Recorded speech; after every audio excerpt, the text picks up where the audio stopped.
नमस्कार. लग्नानंतर होईलच प्रेम या मालिकेच्या आजच्या भागामध्ये मी तुम्हा सर्वांचे अगदी मनपूर्वक स्वागत करते. आजच्या भागामध्ये आपल्याला पाहायला मिळतं की आता पार्थ काव्याला श्रीखंड भरवायला येतो आणि त्यावेळी अगोदर तो अंगठी शोधत असतो. विक्रम म्हणतात अगोदर ती अंगठी बाजूला करा. तर आता पार्थने ती अंगठी शोधलेली असते. पार्थ म्हणतो सोन्याची अंगठी आहे. तर काव्या नंदिनी आणि जीवाकडे पाहते. खरं तर त्या दोघांनी मिळून काव्यासाठी ही सोन्याची अंगठी गिफ्ट दिलेली असते. तर त्यानंतर आता पार्थ स्वतः काव्याला श्रीखंड भरवत असतो. काव्या म्हणते अहो. तर पार्थ म्हणतो ज्यावेळी मी पहिल्यांदा श्रीखंड आणला होता तो तुम्ही खाल्ला होता, परंतु त्यावेळी तुम्ही तो श्रीखंड माझ्या हातून खाल्ला नव्हता, त्यामुळे आता तर माझ्या हातून खावंच लागेल. तर आता काव्या पार्थकडे पाहते. पार्थचं हे प्रेमळ वागणं आणि पार्थचं सतत काळजी घेणं हे काव्याला खूप आवडत असतं. काव्या प्रेमानेच तो श्रीखंड खाते. तर घरातील सर्वच जण कौतुकाने टाळ्या वाजवू लागतात. तर दुसरीकडे आपल्याला पाहायला मिळतं की आर्याच्या हाती आता कपाटाच्या चाव्या लागलेल्या असतात. आता आर्या तिथे आपल्याला कोणीही पाहत नाहीये आणि दरवाजा बंद करत जीवा नंदिनीचं कपाट उघडते आणि फाईल शोधण्याचा प्रयत्न करत असते. तर इकडे वसू आत्या आर्यावर लक्ष ठेवून असतात. आर्या जीवा आणि नंदिनीच्या रूममध्ये असते आणि त्यावेळी वसू आत्या खिडकीबाहेर उभं राहून सगळं दृश्य पाहत असतात. वसू आत्यांना ते दृश्य पाहून धक्काच बसतो. आर्या आता कपाट उघडताच कपाटात फाईल शोधू लागते आणि ती फाईल तिच्या हातीही लागते. फाईल हाती लागताच आर्या तर खुश होते. तरी ते रम्या खुणावूनच वसू आत्यांना विचारते की काय झालंय. तर त्यावेळी वसू आत्या रम्याला म्हणतात थांब मी तुला फोन करते. आता रम्या तिथून बाजूला जाते आणि वसू आत्यांनी रम्याला फोन केलेला असतो. रम्या म्हणते काय झालंय. तर वसू आत्या रम्याला म्हणतात रम्या तू जर आता हे दृश्य पाहिलं ना तर तुला धक्का बसेल. तुझा विश्वासही बसणार नाही की आर्या नक्की रूममध्ये काय करते. तर आर्या रूममध्ये काय करते हे रम्याला काही माहीत नसतं. पण रम्या वसू आत्यांना म्हणते आई तू एक काम कर, आत्ताच्या आत्ता आर्या रूममध्ये जे काही करते त्या सगळ्याचा व्हिडिओ किंवा झूम करून फोटो काढ. आपल्याकडे पुरावा असणं खूप गरजेचं आहे. वसू आत्या म्हणतात बरं ठीक आहे. असं म्हणत वसू आत्या फोन ठेवतात आणि इथे आर्याचा व्हिडिओ फोटो काढण्यासाठी आलेले असतात. आता वसू आत्या हे सगळं दृश्य आपल्या मोबाईलमध्ये कॅप्चर करून घेत असतात. सगळ्याचे पुरावे मिळवत असतात. परंतु आर्या मात्र ते पुरावे मिळाल्यामुळे खूप खुश असते. कारण आर्याला काही करून आज ते रिपोर्ट तिथून घेऊन जायचेच असतात. तर दुसरीकडे पाहायला मिळतं काव्याचं डोहाळे जेवण. सर्वच जण काव्याचं गोड कौतुक करतात आणि त्यानंतर खरी सुरुवात होते ती म्हणजे फोटोंना. पार्थ आणि काव्या यांचे फोटो काढले जातात. काव्या आणि पार्थ खूप आनंदात असतात आणि या दोघांना असं खुश पाहून घरातील प्रत्येक जण खुश असतात. प्रत्येकाला त्या दोघांचं कौतुक वाटत असतं. काव्या आणि पार्थ आपली ही मुमेंट एन्जॉय करत असतात. आपल्या या आठवणी कायम साठवून ठेवण्याचा प्रयत्न करत असतात. तर दुसरीकडे वसू आत्या पुरावे मिळवण्यासाठी इथे आर्या रूममध्ये काय करत आहे याचे फोटो काढत असतात. तर आता आर्या ते रिपोर्ट पाहते आणि म्हणते खूप झालं रामायण, आता महाभारत घडणार. तर त्यावेळी आर्या त्या रिपोर्टकडे पाहते आणि म्हणते आपल्यामध्ये करार झालेली फाईलच जर तुझ्याकडे नसेल तर मग नंदिनी हे बाळ तुझं आहे हे कसं करशील सिद्ध. अगं काय म्हणाली होतीस, बाळाची आई नंदिनी काय. आता बघ मी काय करते.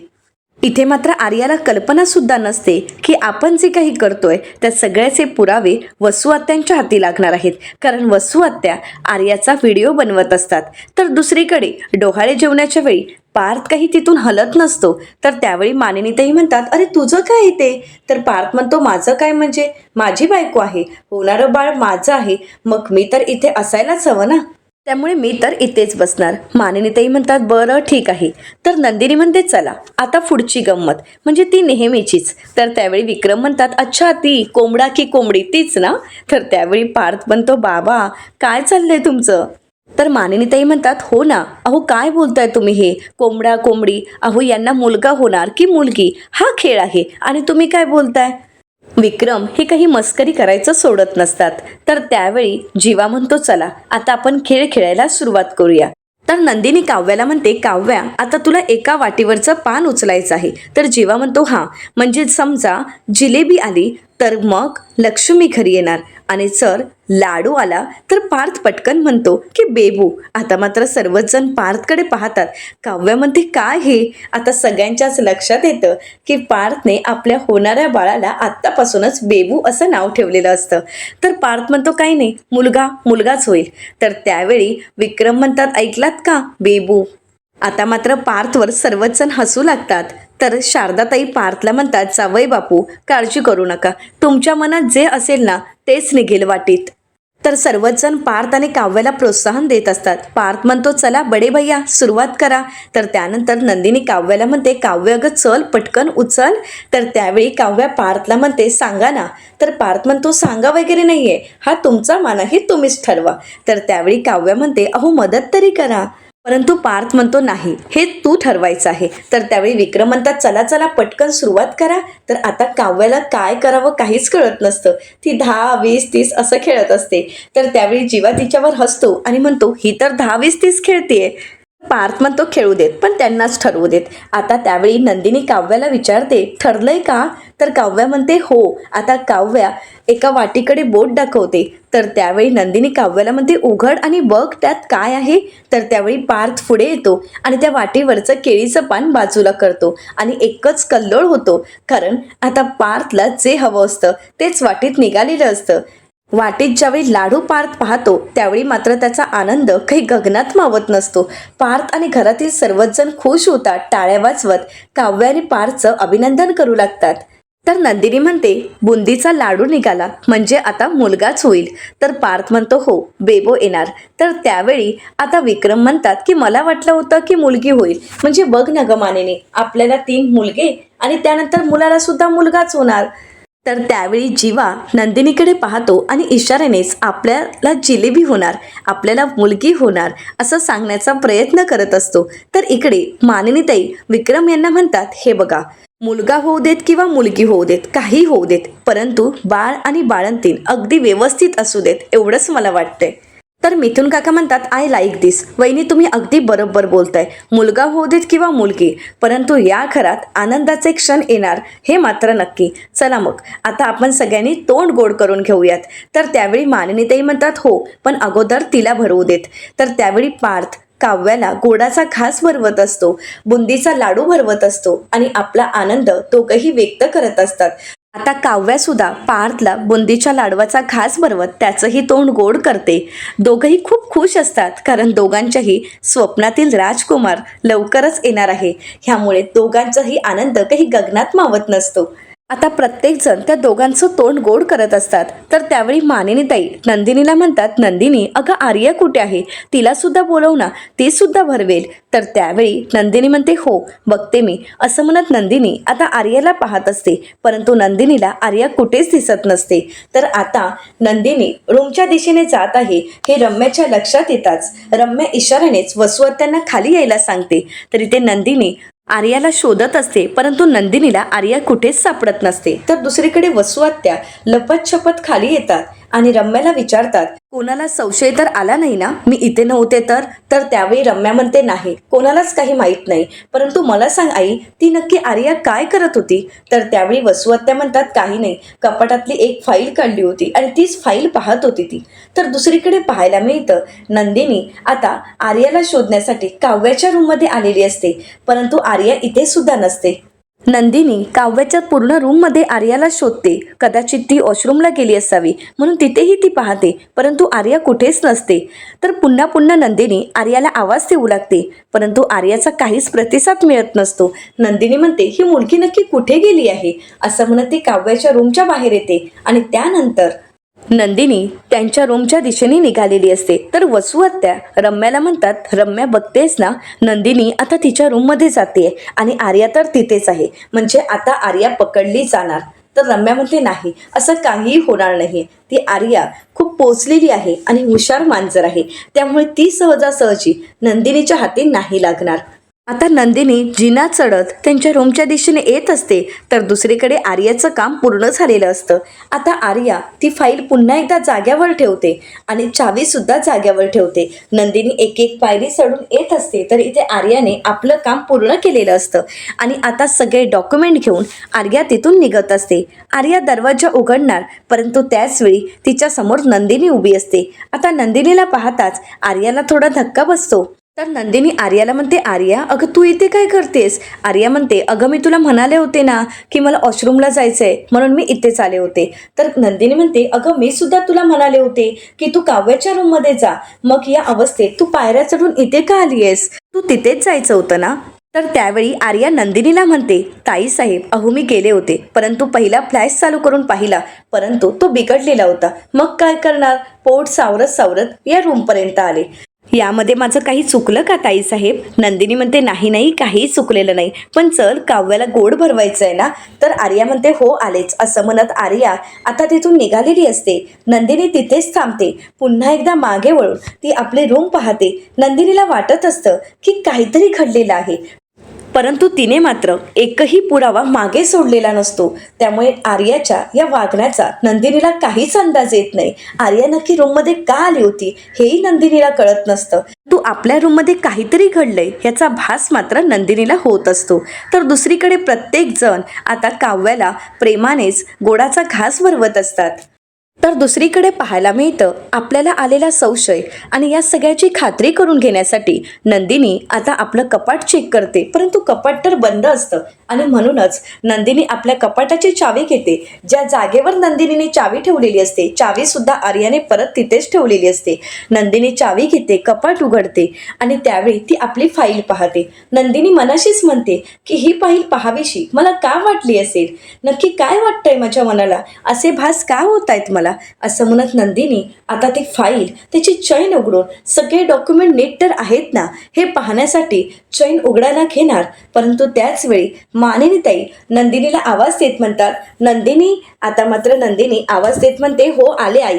असं म्हणत नंदिनी ती फाईल बंद करते आणि पुन्हा त्याच जागेवर ठेवत बाहेर निघालेली असते. परंतु कुठेतरी काहीतरी वेगळं वाटतंय आणि हे मात्र नंदिनीच्या लक्षात आलेलं असतं. तर दुसरीकडे सर्वजण नंदिनीची वाट पाहत असतात. तर त्यावेळी वसू आत्या रम्याला म्हणतात, रम्या तू म्हणालीस त्याप्रमाणे खरंच ती हुशार मांजर आहे आणि नक्कीच तिने तिथे जाऊन काहीतरी केलेलं आहे.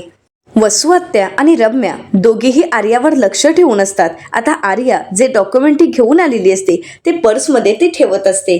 तर त्यावेळी रम्या वसू आत्यांना म्हणते, ती नक्की काय लपवते? तर त्यावेळी वसू आत्या रम्याला म्हणतात, तिने जी हुशारी केली आहे ना तेच लपवत आहे ती. तर हुशार आर्याने कोणाला संशय येऊ नये त्यासाठीच ते सगळे डॉक्युमेंट आपल्या ताब्यात घेतलेले असतात. आर्या म्हणू लागते, फाईल नको. जर फाईल समोर नसेल तर जन्मीजय आणि नंदिनीला लगेच संशय येईल. त्यापेक्षा फक्त डॉक्युमेंट स्वतःजवळ ठेवायचे आणि म्हणूनच आर्या फाईलमधले सगळे डॉक्युमेंट काढून ते आपल्याकडे ठेवायचं ठरवते. आता सगळे डॉक्युमेंट ताब्यात घेतल्यानंतर आर्याचं काम पूर्ण झाल्यानंतर आर्याने नंदिनी किंवा जीवाला कोणताही संशय येऊ नये यासाठी ती फाईल पुन्हा त्याच जागेवर ठेवलेली असते. आता जर चावी जागेवर नाही ठेवली तरी सुद्धा संशय येऊ शकतो, म्हणून आर्याने घेतलेली चावी ती जागच्या जागेवर ठेवते आणि त्यानंतर सगळे डॉक्युमेंट फोल्ड करत लपवत ती आता खाली उतरलेली असते. आता खाली येताच ते डॉक्युमेंट कोणाला दिसण्या अगोदर ती ते सगळे डॉक्युमेंट फाईलमध्ये ठेवायला घेते आणि तेच दृश्य आता रम्या आणि वसू आत्या यांनी पाहिलेलं असतं. वसू आत्या आणि रम्या या दोघींच्याही लक्षात येतं की आर्या नक्कीच काहीतरी लपवण्याचा प्रयत्न करते. तर इकडे मानिनीताई आता आर्याला आवाज देत म्हणतात, आर्या अगं ये इकडे, तू सुद्धा भरव गोडाचा घास. तर आर्या म्हणते, हो आलेच. तर विक्रम सुद्धा आर्याला बोलावून घेतात. आता आर्या स्टेजवर येताच ती काव्याला जिलेबी भरवते, तिचं तोंड गोड करते, तिचं कौतुक करते. आर्या मनाशीच म्हणते, हीच ती संधी आहे, जीवाला मी भरवू शकते. परंतु जर मी जीवाला घास भरवला तर शारदा काकू रागानेच माझ्याकडे पाहतील. नाही, तसं करून चालणार नाही. त्यासाठी मलाच आता काहीतरी वेगळी खेळी खेळावी लागेल आणि म्हणूनच आर्या पेढा घेते आणि आता मानिनीताईंना भरवायला येते. तर मानिनीताई म्हणतात, मला कशाला?